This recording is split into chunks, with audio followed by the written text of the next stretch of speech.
semuanya, pada video kali ini kita akan membahas tentang bunga tunggal dan bunga majemuk dengan subtopik macam-macam persen. Namun sebelum itu perkenalkan, nama saya Esther Purnamasari Zega, NIM 202117015, mata kuliah Matematika Ekonomi. Macam-macam persen terdapat 3 bagian. Yang pertama adalah persen. Persen adalah perbandingan yang dinyatakan dengan suatu pecahan yang penyebutnya adalah 100. Contoh 5%. 5% artinya 5 per 100. Contoh kedua 1,5% artinya 1,5 per 100.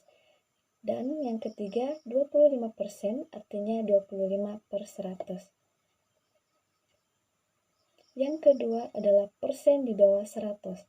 Persen di bawah 100 adalah perbandingan yang dinyatakan dalam suatu pecahan yang jumlah pembilang dan penyebutnya sama dengan 100 atau dapat ditulis dengan P per 100 dikurang P.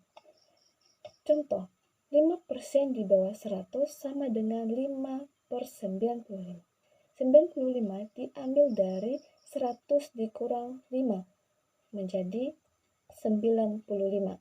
Contoh kedua, 1,5% di bawah 100 adalah 1,5 per 98,5. 98,5 diambil dari 100 dikurang 1,5. Maka hasilnya 1,5 per 98,5. Dan contoh yang ketiga, 25% di bawah 100. Artinya 25 per 100 dikurang 25. Yaitu 25 per 75. Yang ketiga, persen di atas 100.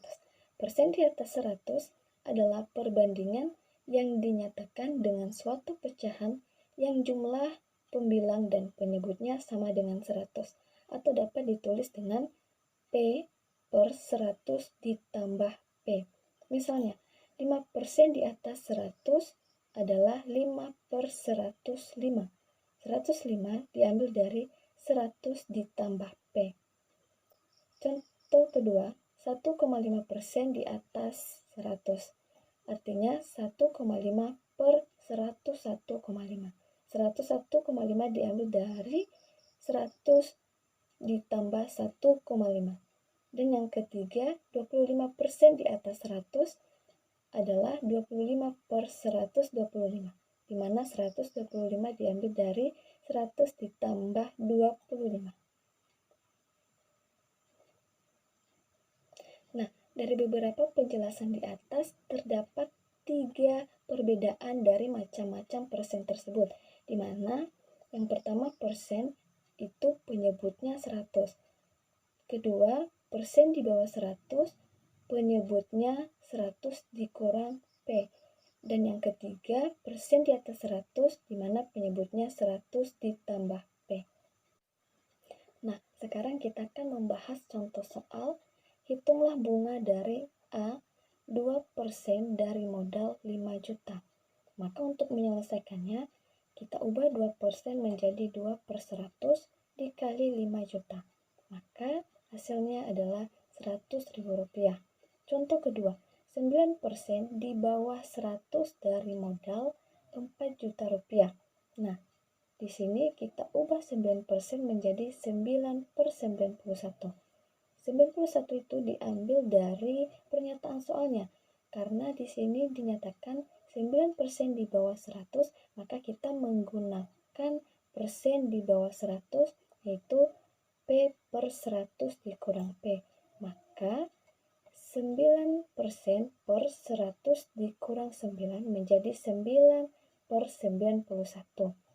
Dikali 4 juta, maka hasilnya 395.640. Dan contoh ketiga, 21/5% di atas 100 dari modal Rp1.202.000. Maka kita ubah 21/5% menjadi 20,2 per 120 dikali Rp1.202.000.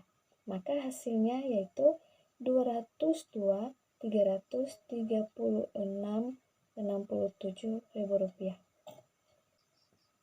Baik, demikian penjelasan dari saya mengenai macam-macam persen. Sekian dan terima kasih.